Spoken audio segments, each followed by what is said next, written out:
కూటమి ప్రభుత్వం అధికారంలోకి వచ్చాక తిరుమలలో పర్యవేక్షణ లోపించడంతో వరుసగా ఘోరాలు జరుగుతున్నాయి. ప్రభుత్వ బాధ్యతారాహిత్యం కారణంగా చివరికి పోలీసులు కూడా మద్యం తాగి విచ్చలవిడిగా కొండపై వ్యవహరిస్తున్నారు అని టీటీడీ మాజీ చైర్మన్ కరుణాకర్ రెడ్డి అన్నారు. వరుసపెట్టి తిరుమలలోనే ప్రభుత్వం యొక్క బాధ్యతారాహిత్యం కారణంగా చివరకు పోలీసు వాళ్ళు కూడా మద్యం తాగి విచ్చలవిడిగా వ్యవహరిస్తున్నారు అని అంటే ఆశ్చర్యం వేస్తుంది. అంటే ఏ రకమైనటువంటి పర్యవేక్షణ కొండ మీద పూర్తిగా కరువయింది. ఎంతసేపు మా మీద పడి ఏడవటం తప్ప గత ప్రభుత్వం అన్ని అక్రమాలు అన్యాయాలు ఘోరాలు చేసినాయి అని చెప్పుకోవటానికి ఈ సంవత్సరం అంతా గడిచిపోయింది.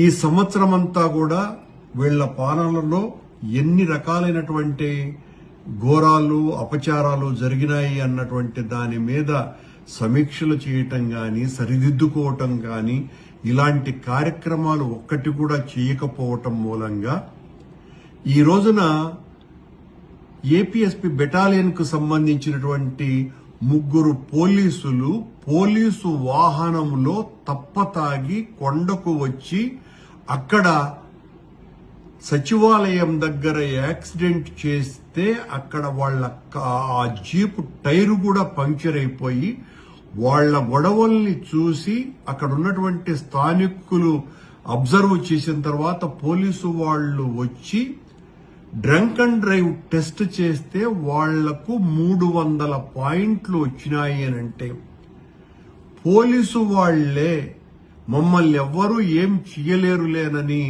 కొండ మీద ఈ రకంగా తప్పతాగి వస్తున్నారు అని అంటే ఇక ఏ రకంగా ఈ ప్రభుత్వం ధర్మ పరిరక్షణకు పూనుకున్నది, తిరుమల పవిత్రతను కాపాడాలని నిశ్చయించుకున్నది, గత ప్రభుత్వ ప్రక్షాళన చేస్తున్నాము అని నిరంతరం వాగుతూ కాలం గడిపినారు.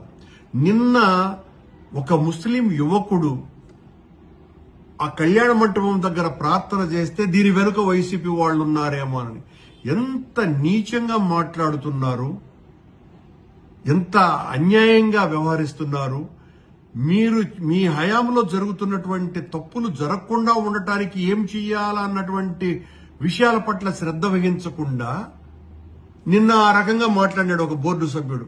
ఆ బోర్డు సభ్యుడు ఇంత దారుణంగా మాట్లాడతారని ఊహించటానికి కూడా కష్టంగా ఉంది. ఈ రోజున 3 పోలీసు వాళ్లే ఏపీఎస్పీ బెటాలియన్ కు సంబంధించినటువంటి 3 పోలీసు వాళ్లు తప్పతాగి కొండ మీద వీరంగం చేసి అక్కడ డ్రంక్ అండ్ డ్రైవ్ లో దొరికినారు అని అంటే ఇక ఎవరు రక్షిస్తారు కొండని? ఎవరి పర్యవేక్షణ ఉన్నది?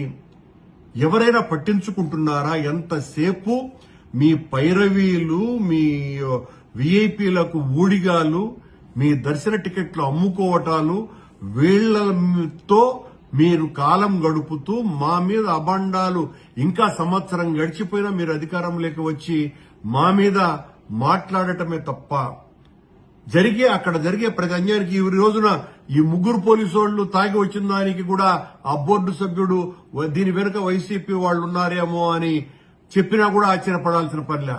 దీని మీద కేసులు కడతాం, దీని మీద కఠినమైనటువంటి చర్యలుంటాయి అని నిన్న సంఘటన మీద ఆ బోర్డు సభ్యుడు మాట్లాడుతున్నాడు. అంటే నువ్వు కేసులు పెడితే భయపడేవాళ్లమా? అంటే దొంగ కేసులు పెడతావన్నమాట.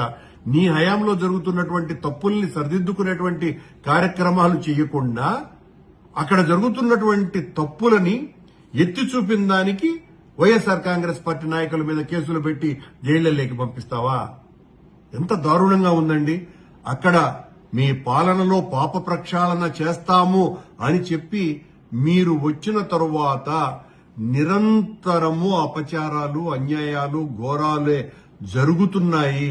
ఇప్పటికైనా కూడా దీన్ని సరిదిద్దుకోవాల్సిన బాధ్యత గుర్తెరగండి. నీచమైనటువంటి ఆరోపణలు చేయటం మానేయండి. ఈరోజు పోలీసు వాళ్లే వచ్చి ఈ రకంగా తాగి అక్కడ ప్రవర్తించినటువంటి తీరు మొత్తం రాష్ట్ర ప్రభుత్వానికే సిగ్గుచేటు, తిరుమల క్షేత్రానికే అవమానకరమైనటువంటి విషయం ఇది. ఇలాంటి వాట్ల పట్ల ఇప్పటికైనా కళ్ళు తెరవవలసిందిగా రాష్ట్ర ప్రభుత్వాన్ని కోరుతున్నా.